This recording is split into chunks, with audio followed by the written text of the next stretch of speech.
नमस्ते फ्रेंड्स, मैं प्रीति स्वागत करती हूँ आपका अपने ही चैनल बिज़ी वुमेन व्लॉग में। कैसे हैं आप सब? आशा करती हूँ सब अच्छे होंगे, स्वस्थ होंगे, मस्त होंगे। तो फ्रेंड्स, आज के व्लॉग को स्टार्ट करते हैं। ये व्लॉग है फ्राइडे का। तो जी, सुबह सुबह मैं उठ गई थी और उठते ही सबसे पहले मैं पीती हूँ पानी, गर्म पानी। और ये गर्म पानी पीना बहुत ही लाभदायक होता है सभी के लिए। मुझे तो ये पूरा दिन एनर्जेटिक रहने के लिए बहुत ही फ़ायदेमंद लगता है। तो इसके बाद मैं अपना फ्रेश होके और एक्सरसाइज मेरी हो गई थी, झाड़ू लग गई थी और अब थोड़ा थोड़ा सा दिन निकलने लगा था। इसके बाद नहा धो के मैं आ गई थी पूजा करने। पूजा मेरी हो गई थी और आज मुझे बहुत सारे काम जल्दी जल्दी निपटाने थे। इसके बाद मैंने नाश्ता बनाया, सबने नाश्ता कर लिया था और लास्ट में मैंने अपने लिए बनानी रख दी थी चाय। और अब थोड़ी धूप निकल आई थी तो मैं बैठ गई थी अपना नाश्ता लेके धूप में, क्योंकि मुझे सुखाने थे बाल। और मैं अपने जो टाइम को बिल्कुल इस तरह से मैनेज करके चलती हूँ कि एक टाइम में कई सारे मेरे काम हो जाए। तो यहाँ देखिए मेरे बाल भी सूख रहे हैं, क्योंकि नहाने के बाद बाल सुखाना भी मेरे लिए बहुत ज़रूरी हो जाता है। मेरे साथ एक प्रॉब्लम होती है, अगर मैं नहाने के बाद, सिर धोने के बाद अगर मैं बालों को ना सुखाऊं, या तो ड्रायर से सुखाऊं या फिर धूप में सुखाऊं, धूप ना हो तो ड्रायर से सुखाने पड़ते हैं। अगर ना सुखाऊं तो मुझे मतलब कफ़ की प्रॉब्लम हो जाती है, जुकाम वगैरह हो जाता है और मेरे साथ साथ फिर बच्चे को भी इफ़ेक्ट करती है ये चीज़ें। तो मैं सबसे पहले नहा के अपने बाल ज़रूर सुखाती हूँ। और इधर ही मैं अपना नाश्ता लेके बैठ गई थी और रुद्रांश को भी मैंने यहीं पे लिटा लिया था, उसको भी धूप लग जाएगी थोड़ा। और इधर मेरे बाल भी सूख रहे थे और मैं नाश्ता भी कर रही थी। नाश्ता मैंने कर लिया था और इसके बाद चाय पीना तो बनता ही है, बिना चाय के तो मेरा नाश्ता कंप्लीट ही नहीं होता। तो मैं थोड़ा सा ये टाइम अपने लिए निकालना भी बहुत, क्योंकि काम तो चलते ही रहते हैं, बहुत काम तो कभी ख़त्म नहीं होते। तो थोड़ा सा अपने लिए भी वक्त निकालना बहुत ज़रूरी होता है। यहाँ पे मैं बिल्कुल फ्रेश माइंड से अपने बाल सुखा रही हूँ और चाय पी रही हूँ। और इसके बाद शुरू होंगे मेरे बाकी के सारे काम। आज मुझे बहुत सारे तो कपड़े धोने हैं, क्योंकि थर्सडे में वॉशिंग मशीन नहीं लगती। तो बहुत सारे कपड़े हो रखे हैं, वो धोने हैं और घर के सारे काम निपटा के आज शाम को जाना है शादी में भी।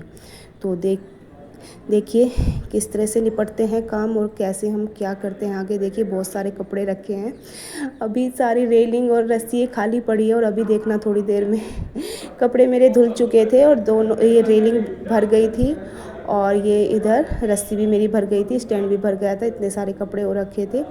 खैर कोई नीचे कपड़े मेरे धुल गए थे और लास्ट में मैंने जो मेरे मैट्स थे उनको भी वॉशिंग मशीन में डाल दिया, वो भी धुल जाएंगे।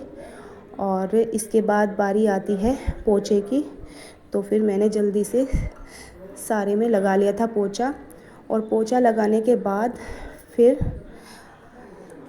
मेरा हमेशा का फंडा, जब बहुत सारे काम होते हैं तो उस दिन मैं रोटी नहीं बनाती, क्या बनाती हूँ, पुलाव। तो हाँ जी, मैंने बना लिया था आज लंच में पुलाव, मटर पुलाव।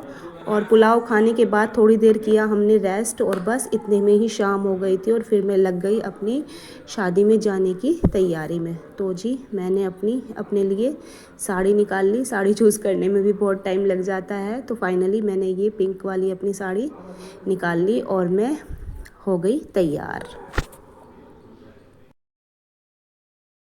इसके बाद तैयार होके हम लेने लगे अपनी थोड़ी फ़ोटो वगैरह, सेल्फ़ी वगैरह लेने लगे, क्योंकि फ्रेंड्स रोज़ की भाग दौड़ में हम इधर उधर रहते हैं और कभी ये फुर्सत के पल बहुत कम हमें मिलते हैं, कभी कभी मिलते हैं, तो इनको पूरा इंजॉय करना चाहिए। तो यहाँ पे हम सब अपनी रील्स बना रहे थे और वीडियो शूट कर रहे थे, फ़ोटो खींच रहे थे। तो बहुत कम टाइम मिलता है, ऐसा बहुत कम ये फुर्सत के पल मिलते हैं, लेकिन जब भी मिले इनको अच्छे से एंजॉय कर लेना चाहिए। और ये साड़ी मेरी शादी की साड़ी है, बहुत पुरानी साड़ी है। शादी के टाइम में जो मतलब दुल्हन को चढ़ती हैं ससुराल की साइड से, ये मेरी वही साड़ी है। तो मुझे बहुत प्यारी लगती है अपनी ये साड़ी। तो जी फाइनली फ़ोटो वगैरह करा के हम आ गए थे मैरिज होम में और यहाँ पे बहुत अच्छा वेलकम किया जा रहा था। और इधर आरू बोलती है कि मम्मा आप तो आ ही नहीं रही हो वीडियो में, तो थोड़ी सी वीडियो मैं बना देती हूँ। हालांकि उसको इस चीज़ में इन्वॉल्व करना भी नहीं चाहती और उसको भी ठीक से आता भी नहीं है, लेकिन फिर भी वो जिद करने लगी, तो मैंने कहा चलो। तो यहाँ पे वो मेरी वीडियो बना रही है। उसको हालांकि ठीक से करना नहीं आ रहा है, लेकिन जैसी कैसी खैर उसने बना दी। इसके बाद हम पहुँच गए। इसके बाद हम अंकल आंटी से मिले जिनकी बेटी की शादी थी। जो मेरा व्लॉग पहले से देखते आ रहे हैं, उनको पता है कि हमारी जो लैंडलॉर्ड है उनकी बेटी की शादी है ये। और उन अंकल आंटी से मिले, और इधर ये मैरिज होम बहुत अच्छे से डेकोरेटेड हो रखा था। इधर फिर हम आ गए सेल्फ़ी पॉइंट पे सेल्फ़ी लेने लगे। इधर फ़ोटो वोटो कराए, और एक्चुअली हम आ गए थे बहुत जल्दी यहाँ पे, अभी कोई नहीं आया था, मतलब बहुत कम गेस्ट आए थे, क्योंकि हमें जाना था जल्दी ही आके जल्दी वापस। रीज़न ये था कि हस्बैंड को जाना था एक और शादी में, क्योंकि 14 फरवरी की बहुत ज़्यादा शादियां थी, तो इनको एक शादी और अटेंड करनी थी। तो इन्होंने पहले हमें यहाँ पे मतलब यहाँ अटेंड करा के ये शादी, और इसके बाद इनको जाना था कहीं और, हमें ये घर छोड़ के फिर निकल जाएंगे। हालांकि सब लोग बोल रहे थे कितनी जल्दी क्यों जा रहे हो, लेकिन क्या करें मजबूरी। अगर आरू और मैं होते अकेले तो एडजस्ट कर लेते, हम लोग रुक जाते, ये हमें छोड़ के वहाँ से आ जाते और हम अपने आप अकेले देख लेते जैसे कैसे करना। लेकिन छोटे बच्चे के साथ पूरी रात इस तरह से रहना मुझे कंफर्टेबल नहीं लगा, और इसलिए ये हमें अपने साथ ही मतलब 1-1.5 घंटे के अंदर ही लेकर वापस आ गए थे। और इधर यहाँ पे आरू कर रही है अपना डांस इंजॉय, क्योंकि इसको शादी में और कुछ भी अच्छा नहीं लगता, बस डांस करना अच्छा लगता है। इसको डांस करने का बहुत शौक़ है, बहुत ही ज़्यादा शौक़ है इसको डांस करने का। तो मैं सोच रही हूँ इसके लिए कुछ करना। मैंने कहा कुछ इसको कोचिंग वगैरह दिलवाती हूँ। अपने बच्चे की जो एक प्रतिभा होती है, टैलेंट होता है, पेरेंट्स को उसे समझना चाहिए। ऐसे ही मैं भी समझ रही हूँ, मुझे लग रहा है कि इसको डांस करने का बहुत शौक़ है, तो मैं इसको और ज़्यादा कुछ निखारना चाहिए। तो मैं सोच रही हूँ इसके लिए कुछ डांस क्लास वगैरह इसको ज्वाइन कराने की। अभी तो एग्ज़ाम्स हैं अब 24 फरवरी से, उसके बाद सोच रही हूँ जब छुट्टियाँ पड़ जाएंगी तो मैं इसको कोई डांस क्लास ज्वाइन ज़रूर कराऊंगी, ताकि इसका जो ये टैलेंट है और ज़्यादा निखर के आए। तो यहाँ पे इसने 3-4 गानों पे फुल डांस, फुल सॉन्ग पे बहुत सारा डांस किया, और सब ने बहुत ज़्यादा इसको अप्रिशिएट किया और फुल एंजॉय इसने किया। लेकिन प्रॉब्लम बस यही रही कि हमें बिना दुल्हन को देखे ही शादी में से वापस आना पड़ा, इसलिए मज़ा नहीं आया ज़्यादा। क्योंकि जब स्टेज वगैरह देख लेते हैं, दुल्हन दूल्हे को देख लेते हैं, तभी लगता है कि हाँ अब शादी संपूर्ण सी हुई। इसलिए बस थोड़ा सा मज़ा यहीं ख़राब हो गया। खैर जी कोई नहीं, अब जैसी सिचुएशन होती है उसी के अकॉर्डिंग सारे काम करने पड़ते हैं। तो इसके बाद आरू ने खूब डांस किया। और फ्रेंड्स, आप में से किसी को अगर डांस के बारे में नॉलेज हो तो मुझे ज़रूर बताना, क्योंकि मुझे डांस के बारे में ज़्यादा नॉलेज नहीं है।